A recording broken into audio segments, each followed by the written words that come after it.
Hey folks, Garrett here. This is my response to Timey's questions for Doctor Who fans. I'll just hop right into this. Number one, how long have you been a fan of Doctor Who? I started watching the show, the original series, when I was 6, 7 years old, so almost 30 years now. How did I come across the series? That is thanks to my uncle, who introduced me to the series, and it played late on Saturday nights, around 10, 11 o'clock I think it was, on our local PBS station here in Dallas-Fort Worth area. Who is your doctor? Good question. I would say, when I ask that question, about 95% of the time I get Tom Baker. And Tom Baker is good. But my first experience with the Doctor was Pertwee, and has always been my favorite. For nostalgia reasons and for, he was a Doctor that, he would kick your butt. He was always doing his judo chops. He was very no nonsense. He had a lot of the quirkiness of the other Doctors, but he was a little bit more serious. He was still a rebel, but how could you go wrong with Bessie? He had a great, cool car. Number four, definitive companion. Sarah Jane and Romana are the first two to pop up in my mind.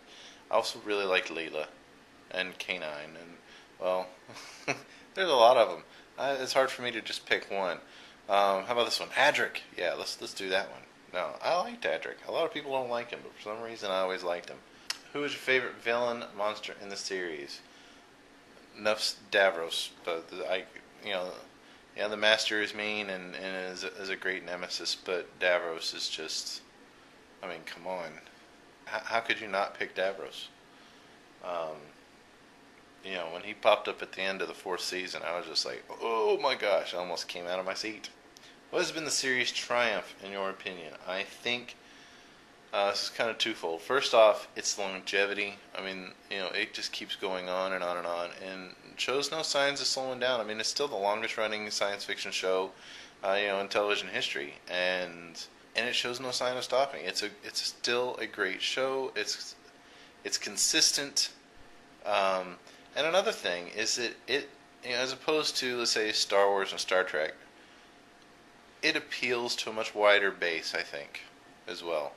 Even people who are not big sci-fi fans like Doctor Who and are into it. So, because it's science fiction, but it's not too, it still has very good, down-to-earth, dramatic stories in there as well. So I would say that would be its triumph. Do you collect any merchandise, DVDs, toys, etc., etc., etc.? I do collect the IDW comic books, which have been, both. I'm trying to catch up on the classic Doctor Who series from IDW. The current Doctor Who series I've been picking up, which I talked about a couple in my little comic book haul from a couple weeks ago, which I plan on doing again. I just, need money and time to go to the comic book store. I don't, and I have one of the toys. I have the David Tennant action figure that come with the little adipose figures, the 5 little adipose figures. Retailers have not. I was shocked to see these at Toys R Us when I found them, because that's the first time I've ever seen any retailer here carrying any Doctor Who figures. Mostly, it's all convention and specialty shops, and even the specialty shops are few and far between.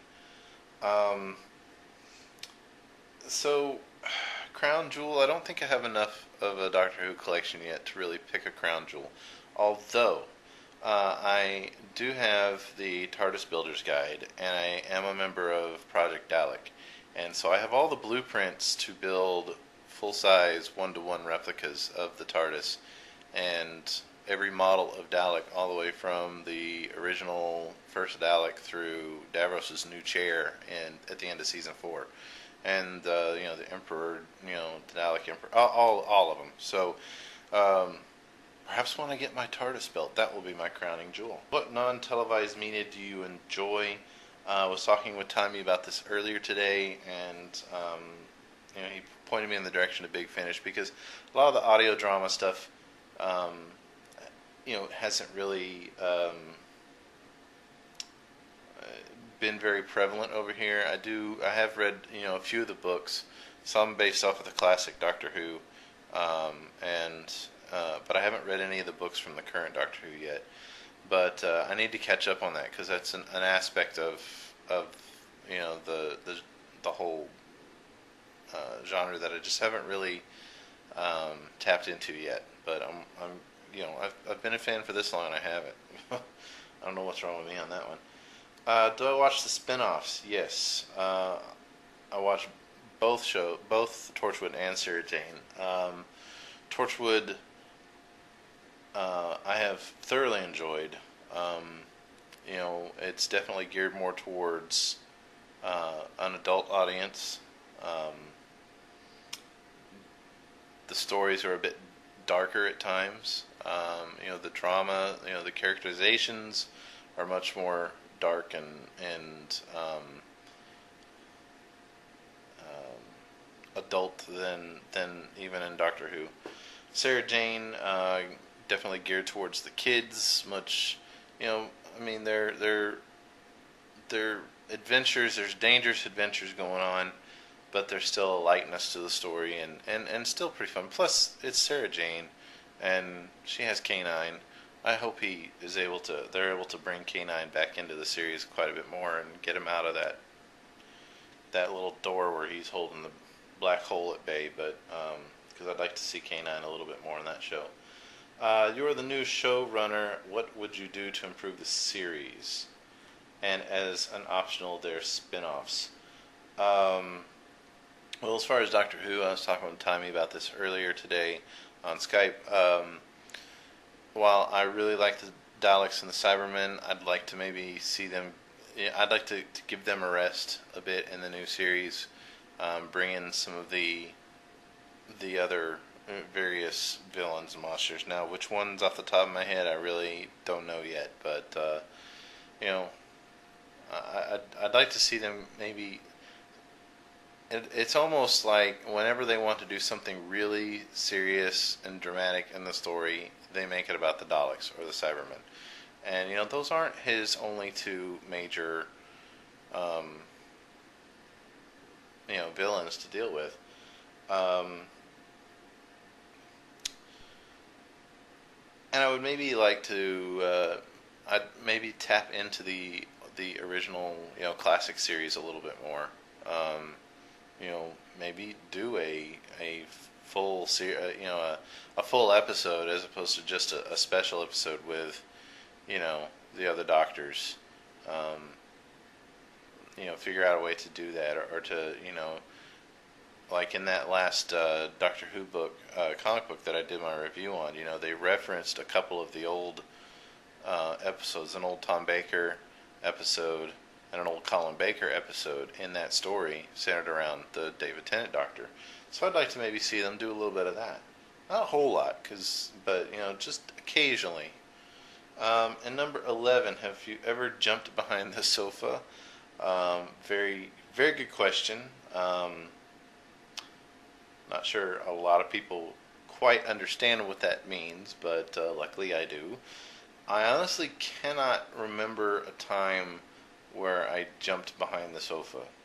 I mean, there were some episodes with the Master that creeped me out from time to time. But, when I was a kid and, all the way up through my teenage years, I wanted to be a makeup special effects artist. And so when the monsters and the aliens and the bad guys came on screen, I wasn't really scared, but I was, how did they do that? How did they make that? How did they make those props, So, but still, good question. All right, Timey, those are my answers. Thanks for doing this one. This was a good set of questions. Hopefully we'll do some more later on down the road. So thanks for watching. We'll see y'all later. I'm heading to San Antonio. I'll see y'all when I get back. Bye.